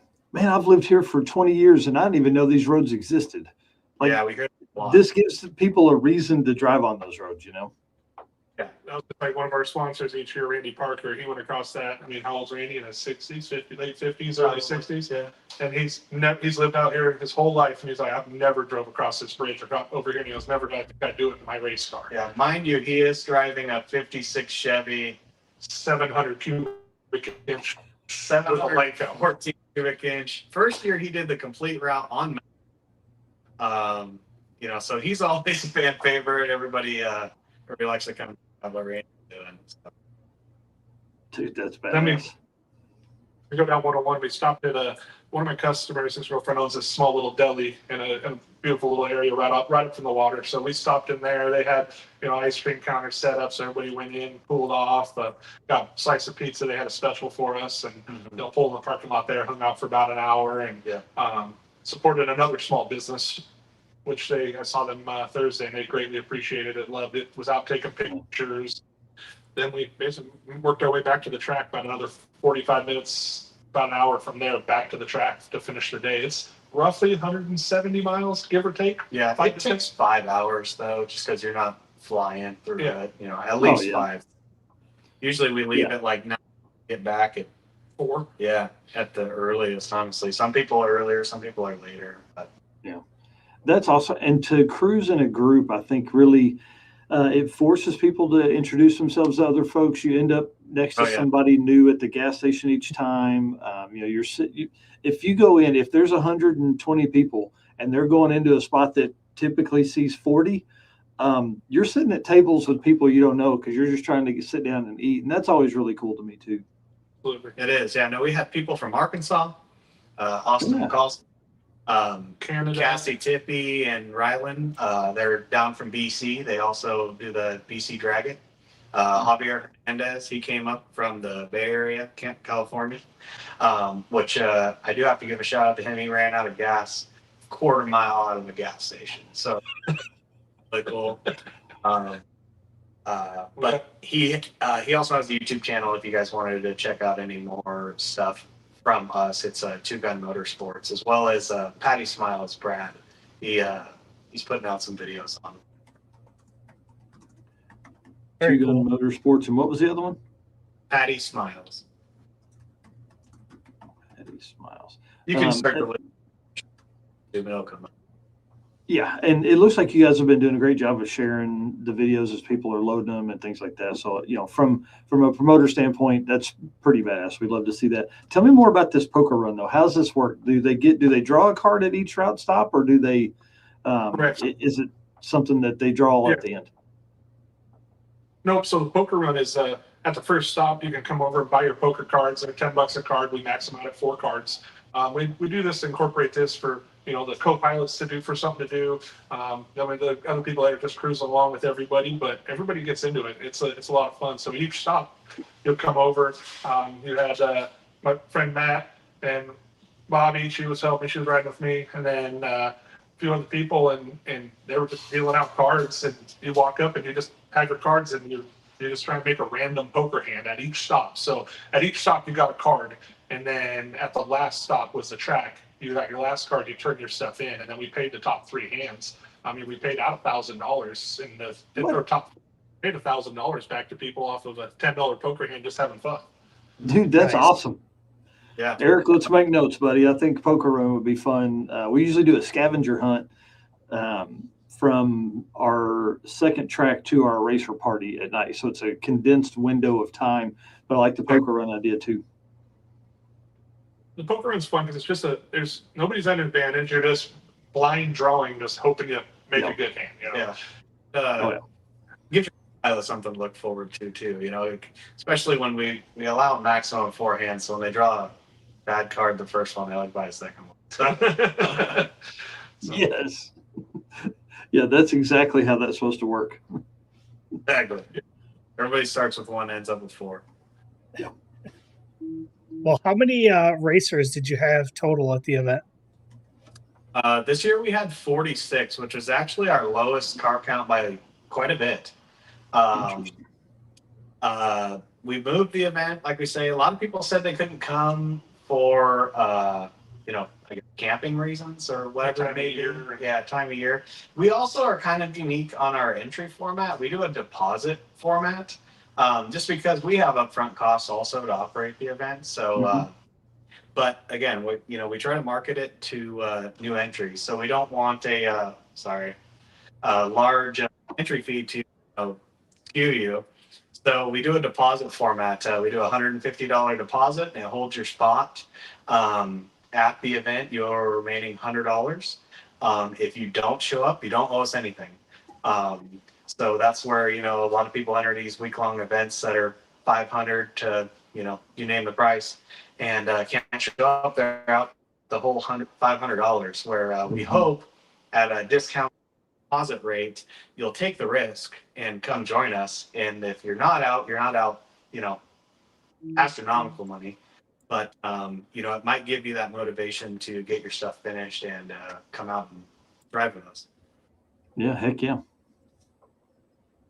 We put it out there, like we've talked to people about, like, we asked, what would you like to see different? Like, how can we grow this? And everybody, 90% of the people are just like, we like the relaxed atmosphere. We like the drive day. We like being at one track. It's less expensive. They're not buying hotels. They can just stay in their trailer. Doesn't need a week off of work. Yeah, a week off from work, And we've talked about trying to expand it, but this year, maybe we'll look at doing that a little bit more, just because the first 2 years we ran into rain and we didn't get to pretty much complete everything. So this year we finally got 3 days of a full event. So we have other tracks around that we could look into going to and racing at, but a lot of people really like the format. We'd love to see more people, of course, come out and come do it. But yeah, a lot of people think the whole week-long event is very daunting, which I understand. So they like honestly, between our event and the Redwood Rally, we might have 10 people that cross over. Yeah. And it's not, so also to add on to that, we give away a Redwood Rally entry every year. Last year, we buy in, we sponsor them, and we get 2 entries to give away. And John Lautenschlager and Andrew Southwick with Flat Black Automotive, who's also a sponsor, they weren't in the Redwood Rally, weren't planning on going. We gave them 2 entries. They went for the first time. They were absolutely jacked about it, and they're both entered this year. So we kind of set the, trying to we don't need to be the only one to reap the rewards of these, events going on. We keep them growing. So we try to implement that also. Well, it's what we talk about all the time too. Is weekend events are really a gateway drug to drag and drive because, again, a Friday afternoon like what you guys have, Saturday and Sunday, a regional person, someone that lives within 200 or 300 miles, can take Friday off and part of Monday, and they could be home and work on Monday, if they got out of there in time. So, yeah, I love the weekend stuff. I think what you're doing there, giving the week-long event away, is really the great way to get somebody to get in and do that, and then they go over and participate in Redwood Rally, and then they're hooked. They're like, where's the next one? Where can I go next? And then they take off and they end up at, Rocky Mountain Race Week in Colorado, Sure. Yeah, exactly. Well, give us a couple fun stories from the event. Well, this year we did something new from HCPA and Taylor Boys Racing. We did a hard luck, or I guess it was kind of Not hard. hard fought battle award. I Yeah. guess we didn't really name it, but Friday we had competitor Grenade the rear end on the starting line, and he was done. Not a knock at him by any means, but I don't think he was the most mechanically inclined. So it was just maybe a little bit bigger task than he wanted to tackle in the dirt at the racetrack. I can't say I blame him. And, so a couple friends of his got together. One of them, Josh Fraley, and he drove a 47. Like a 50 Woody, I think 55 miles an hour all the way from Kelso.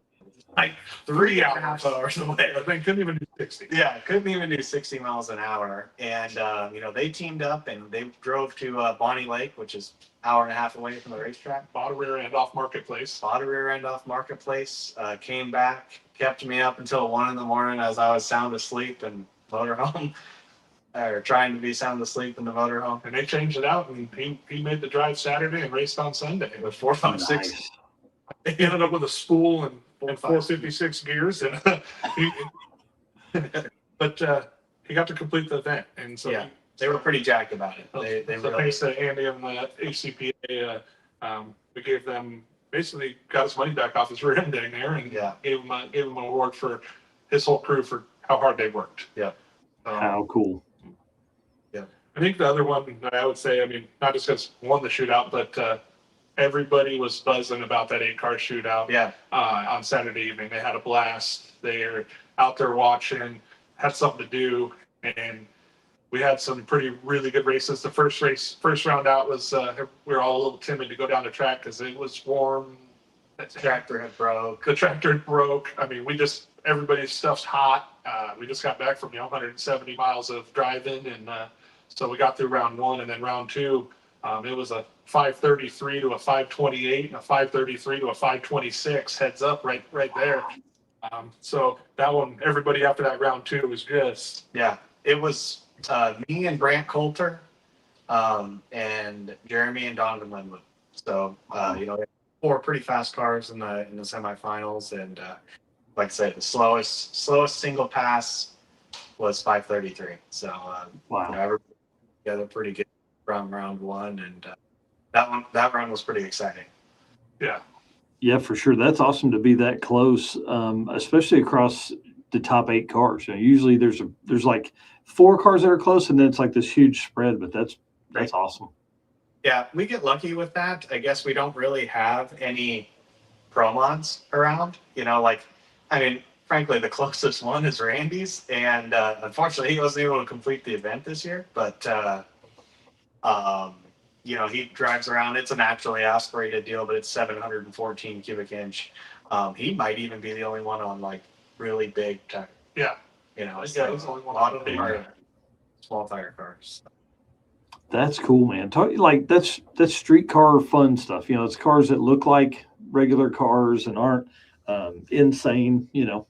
But 700 cubic inches, I'm in. That's that dude's cool in my book. The top alcohol funny car driver. So his wife Kim races top alcohol dragster. His daughter Stephanie rides with him, and they are like the biggest proponent of the event ever. They promote it a lot. They love it. They probably drive the most obnoxious and like I couldn't ride in it type of vehicle, and they just can't wait to do it again every time. Yeah. You know, Stephanie, Randy's daughter, you know, goes on all the time. She bought him a horn for Christmas, like just loves it. So, That's awesome. Wow. Well, he's on this year. Go ahead. Taking the lead. So our event's kind of been able to craft him. Like I mentioned earlier, he did the whole first event on methanol, and now he's on gasoline. Does it all on C16. So it's really cheap, you know, really cheap to drive that thing. So to do the Redwood years. Man, that's awesome. And that's the way it's supposed to work. You know what I mean? Like you guys host a great event, then they can go and do another great one. You know what I mean? That's really fun. So other than the rear end explosion and replacement, which Eric and I just lived through at Havlic's, the same weekend, I had to put a rear end in my old truck because I was 600 miles from home. And so went and bought one from a junkyard, way overpaid for this ratty, rusty piece of crap, and had to weld new spring perches on it. And we went to pull off the drums and all of the brake stuff came off of it. So drove home with no rear brakes. Like it was the whole thing. It was the whole thing. But other than that one, any other big repairs, any other crazy things go on? Not that I'm aware of anything that was like a major repair. Yeah. Just That's awesome. I went with lower belts than pairs of socks. Like, I don't know, that's got to be all my thing. You know, like we don't have a super grueling, I guess, event, so there's not a whole lot of carnage ever. Seemed like there was maybe one more thing, but Mike Grady changed the transmission. Oh yeah, Mike. He whacked the sprag on Friday. Yeah. Knocked second gear out of the transmission. Then tried to drop it off the lift in Donovan's trailer. Yeah, that was exciting. That worked out. Yeah, That's insane. That was some track prep he was battling too. You know, just trying to get down it, and it would rattle the tire. And after I got 6 times of that, Trinity had enough, and he changed the Trinity Friday night.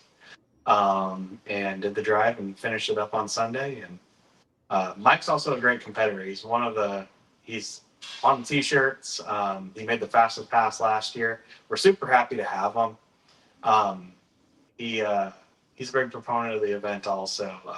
The caliber of his truck it's been in the fours. You know, it's pretty wicked.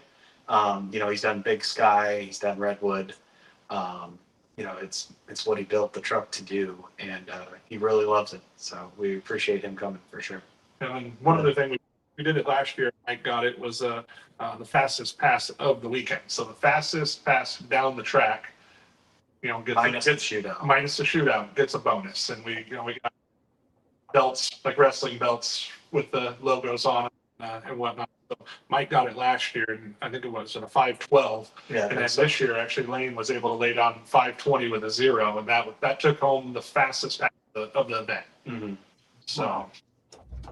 How cool! All right, well, as we wind down here, let's wrap this up. Just want to give a shout out to Performer Built Transmissions, baddest GM transmission builders on the planet. Really focuses on like 4L stuff and is getting into 6L stuff as well as some of the 10-speed things. So, I mean, this guy put a 4L60 in the 7s and is shooting for much faster than 770s, and then has put a 4L60 behind a 5,100-pound car that goes low 10s. I mean, it's pretty badass. So hit them up for GM transmission builds, all that kind of fun stuff. Eric, I'll let you do the AFCO, and then we'll run into the last few questions here for these guys. All righty. Racers know when you want performance that wins, you want AFCO. From shocks and suspension to cooling, brakes, and more, AFCO Racing has been helping teams go faster for over 30 years. Built by racers for racers. Check out the AFCO Advantage and follow them today on social media for the latest in performance parts. AFCO Racing, built to win. And big shout out to AFCO for giving us some shirts to work on while we were doing your old truck rear end, and, you know, helping out, getting us some tools, letting us ask them some questions, and even giving us a golf cart tour of the property. Yeah. Big shout out. They talk to us while we drank beers, while we made those beer cans into shims for the rear axle on the old truck. Yep, for sure. All right. So as we go into the last couple questions here, what did you guys learn from this year's event? Anything in particular? I would say the date change was good. Yeah. Getting into the summer months with a lot more heat, I guess, with a lot less rain. It rains here like 200 days a year, so you kind of, it's just a battle to get sun. Basically, it doesn't matter what time of year it is. July around here is just slam packed with everything, and the rest of the year is dead. So you race really hard in July, and then you kind of stop. So I would say that was really good. I do think we're ready to expand it. I think we've learned that. I wouldn't say that the event's gone stale. Being this is the first year we were actually able to complete it. We still had a lot of new people that came Oh, up big time. Yeah. We just had other people that couldn't make it or whatnot. Yeah. But, And this, like we say, this area is so weather deprived that in the summer months, there's always car shows or other cruises. There was a cruise in Port Orchard where the track is based, or a car show. yeah, they had That's 600 cars down there on Sunday. Exactly. So, Wow. we probably overlap on a lot more things in July, August, those type of months than we would have in May. So I'm sure that hurts our car count a little bit. But I do think we're ready for, whether it's a change in the drive day or the problem is the next closest track to us is Pacific Raceways, and it's a 45-minute drive, maybe an hour in traffic. The closest one after that's 200 miles. And I'm not saying that's impossible. For us, we do it all the time. It's really not daunting. But being that we don't really have seasoned veterans, I suppose, we worry that's going to deter a lot of people to go to Renegade Raceway, which also goes over a mountain pass, going down to Woodburn Drag Strip, which you have to go straight down I-5 to do it. The next closest one is in Canada. I'm not even going to try to do that. So, we battle a lot with that. We have another one in Forks that I've never been to. Which is an old airfield they race on like 6 times a year. Yeah, so we've thought about trying to incorporate them. Another one, Riverdale and Toutle, Washington. It's an outlaw track. It's another outlaw track right along, on par with Forks type of thing. It makes Bremerton look like, A national event track. literally. Yeah, literally. No. But Bremerton doesn't even have running water. So we definitely aren't dealing with a national event facility, but it makes it look like it also hurts the averages, for something you're trying to advertise that, looks good or whatever. But Definitely going to be sitting down with there and trying to talk some stuff out this winter. Well, and I think, if you look at it from the standpoint of experiential event, as opposed to, drag week, like those guys, everybody, it's the fastest. We want the fastest tracks. We want the best prep, all that kind of stuff. But if you look at it as more of like an experiential stuff, the outlaw tracks could be cool because you could do your 2 days at Bremerton and then your 45-minute track that's from you.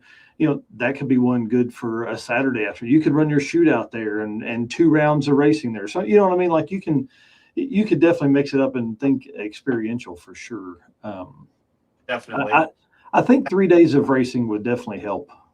Yeah, there's no doubt. There's no doubt. We like that more, but I don't know. We like both ways. I think it wouldn't be out of the realm of possibility to just add a second event and leave ours how it is. But we also own our own businesses, each of us, so we have to, not that this is a plan B, C, D, whatever, but it's definitely not plan A, as we all have prior obligations. But so it's kind of fit it in when we can. So. A second event could be really cool as far as, you could do one May or, June or something like that. And you could just simply do what we do for like the short circuit is a Friday night, Saturday. And working in with a bracket race is very easy because then you just become a class of 60 cars or whatever it is. And, you're making passes just like you guys did with Sunday. And 2-day stuff is really good because then you give away free entries to the big event, which is, your main event would be, of course, the Olympic Street Car Shootout and all that kind of, just, again, building that whole run.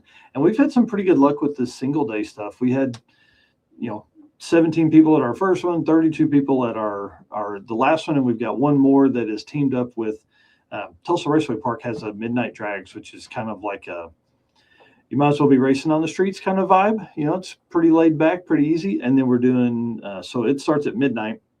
We'll race and then go into Sunday as an import face-off. So we'll have a bunch of cars and a car show and all that kind of stuff. And so we're going to test that for this single day event for the second one, or third one. But man, there's a lot of opportunity out there. I feel like, especially for you guys in that part of the country, because there's literally 3 events that aren't. I mean, how far is Big Sky from you? 1,000, 1,200 miles, something like that. Yeah, 800 to 900 miles away. Yeah. Yeah, I mean, that's not realistic for somebody wanting to get their feet wet. Somebody that wants to do something to see if their car's street worthy. That's like 10 days off of work to do that event. Well, Big Sky's probably 800, Rocky Mountain's probably 2,000.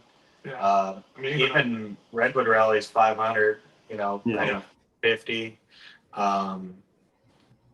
BC is probably 300, but that, there's a little bit of, I would say, risk, but challenges in itself on that. Just border crossing and then coming back into the States from Canada. That's the hard one. Not going to Canada, coming back is a hard one. Yeah. I just did it 2 months ago and it's always a pain going across, but yeah. Interesting. I'm interested to see the growth you guys see. I really feel like 3 days of racing would definitely help a bunch. Or, Rocky Mountain does a setup where it's like, they have their fastest 8th and they have the next fastest 8th and they have, like the 16 and then they have a bracket race or however, I think it's something like that. But, you guys could experiment with that next year. You could look at, what's the next 8 in that. What would that range be of cars running, or do your top 8 and then a bracket, what other event runs Saturday night with you? It's a bracket race. Just a regular Bremerton race points event. Yeah. So. Yeah, you could do that pretty easy then for sure. Us is, I guess real estate around here is really expensive. So that our track rental fee is really expensive, and we don't get a huge car count to pay the rentals. So we would end to have a third day of racing. Like we try to make the cost more effective too. Yeah, it's $250 for 3 days. So you get to race a couple days, and then they're still paying, and we pay out too. Yeah, and to add one more track, been told was $12,000 for 1 day. So that's a little too bit much. Yeah. Because for folks that are watching us to understand, like as a racer, is it worth another $200? At the car counts you guys are getting. I mean, it needs to be $450 for people to do it, and you do 3 days of racing, and then everybody's like, whoa, hang on, that's too much. So I think you're right. That's pretty cool. Versus like what we can deliver as a product. So that's definitely our battle. Even like say, not to knock at Bremerton by any means, but we still pay a fine entry fee. Yeah. Bremerton. And to go any bigger, we either need 250 cars, which we don't necessarily want either, or a lot more entry fee. Yeah, that's interesting. I'd love to talk more about that and see, because sponsorships help with that. Obviously, you guys can do more with more sponsors, and the bigger event makes that easier and all that kind of stuff. But we're going to help in any way we can. I really appreciate you guys coming on tonight. This is fun, man. We don't really. We're kind of at a point now where we've talked to a lot of the promoters for other events and stuff like that, but you guys look like you had a really good time and a really good event. And man, to go 3 years, this is like a turning point. I'm telling you, 3 years is always the turning point for an event. So one last question. Have you guys hosted events before? Like regular drag races or car shows or anything? My family, we put on a independent shootout race for about 14 years at Pemberton, and bracket race. And it was one day foot brake event all the way to a 3-day $10,000 to win Saturday type thing. So we know what we're doing on hosting it and payouts and structures and this and that. It's just like I say, time is a big thing. The time is a big thing. Like I say, him on his business, I got a tool truck, so it's kind of our spare time. And it's like as it gets closer, you're like, well, we got everything up. Now it's like, oh, we got more to do. Yeah, but 100%. Eric and I live that life too. We get it. If you don't mind, we'd like to give a shout out to our sponsors too. Yeah. Jay, these are all class sponsors. I will give a specialty shout out to Benchmark Automotive. They were the sponsor to the Quick 8 Shootout Saturday night. They were there on property, watched the event. It was super cool to have them. Flat Block Automotive, he's the tailgate sponsor. He also presented a 5-gallon Tough Jug to each of the class winners. So, in some of the pictures that you guys may have, all the class winners are standing there with their big checks and their Tough Jug. So thanks to him. Parker Race Shop, he's our 3-pedal class sponsor. Big proponent of the event also. We got Tucker's Towing, Corey Tucker, a small towing company out here in Bremerton, and just a friend of ours that wants to support it and that has since day one. And then another guy, Caswell, owns Paint Factory. He's sponsored it every year. New one this year was Rich Elmore from Pipeworks Mechanical, who's a good friend, and just a lot of people we know that support the event, that just want to see it go, and they come and hang out on the weekend. And oftentimes we're supporting their business also, like RM Collision, a class sponsor. He painted my car, so we try to keep it in house. We have a really niche family out at Bremerton. And a lot of these guys, J.A. Morris was also our Extreme Street class sponsor. Just people we race with basically weekly. I raced HCPA. Yeah. I raced him on Saturday or Sunday. So it's just people we hang out with all the time. So we're hoping now that we're growing this that maybe we can start looking into getting in with some title sponsors of some sort. That way we can expand and get to another track and whatnot. Yeah. So. Our awards also, my mom said they were stupid, but there is a reason behind them. We gave away medals, gold, silver, and bronze this year. Our name is the Olympic Dragon Drive, so it felt really fitting to have Olympic medals. I dig that, dude. I think that makes a ton of sense. So sorry, your mom was wrong this time. She's always right everywhere else in her life, but she's wrong on that one. Record that. Well, that's pretty cool. Well, guys, listen, thank you so much for staying, for giving us an hour of your time. I know you guys are busy, and we wish you the best of luck. If you'll stay behind with us, I'd love to talk to you after the show ends. We got just another few things to talk about, but you guys are awesome. Olympic Street Car Shootout, for anybody that's looking for stuff. You guys do a great job on Facebook of promotion and all that kind of stuff. So thank you very much. Thank you for your time. Appreciate it. Awesome. We'll see you guys just a minute. Dude, how cool, man. It's always interesting to meet new promoters and new teams and all that kind of stuff. So I'm always excited to have them on and learn, man. You know what I mean? Like, that's how we're all going to get better, is just to learn. So 100%. Big shout out to AFCO for all the stuff they do for us. We appreciate them. And again, thanks for a lot of good advice, a lot of tools. We use a lot of their stuff at Havlicks, and appreciate them doing all that kind of stuff. Yep. All right, sir. Send us out. All right. Once again, appreciate all of our race car friends for tuning in tonight, all of the comments. Just again, appreciate each and every one of you. And again, can't do this without our sponsors. Again, we've got discount codes. We've got affiliate links. If you need to get in contact with anybody at one of these companies, we can do that. So thank you to Summit Racing Equipment, Deechworks, Molly Motorsports, Driven Racing Oil, Howard's Cams, J-Wire Solution, FCO Racing Products, Performa-Built Transmissions, Car Change 3D, Low Dollar Motorsports, Power Tube TV, and Racing Junk. And I will not see you guys on Saturday, but there still will be a show, and I will see Mm-hmm. you guys on Wednesday. Yeah, I'm excited. So we're looking for a guest co-host for Saturday morning. So if you are looking to be guest co-host, and you can give an hour and a half of your time from 10 a.m. Eastern on Saturday, hit me up. Let us know. All right. See Later. you guys.